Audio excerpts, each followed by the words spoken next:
Hi guys, high বন্ধুরা, আপনাদেরকে নিয়ে চলে এলাম। এবার পেঁয়াজটা কেটে দেবো।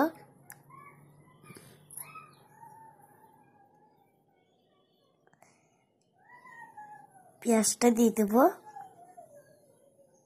এবার পেঁয়াজটা কুচু কুচু করে কেটে দিয়ে দেবো। ওইটা শুকনো মরিচ, পেঁয়াজ, ওইটা আলু সানবো, কাঁচা মরিচ আর পেঁয়াজ, ওইটা দিয়ে আমরা বাদাম সানবো।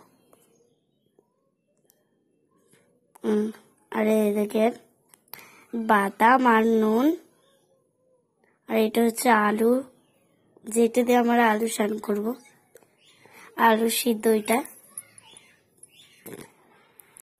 হাই বন্ধুরা, আলু সানে ঝাল হয়নি বলে আমরা একটু শুকনো মরিচ দিয়ে সেনে খেয়ে দেখবো ঝাল নুন হয়েছে নাকি। ঝাল নুন সবই ঠিক আছে। এবার চলো,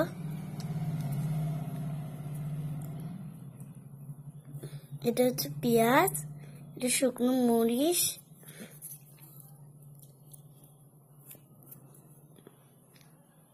এটা হচ্ছে বাদাম সানা।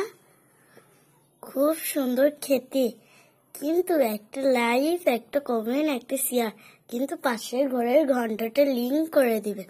আর কিন্তু সবাইকে জানিয়ে দিয়েছি কালকের ভিডিওটা কিন্তু শিওর দেখতে হবে। টাটা, বাই বাই, আল্লাহ হাফেজ।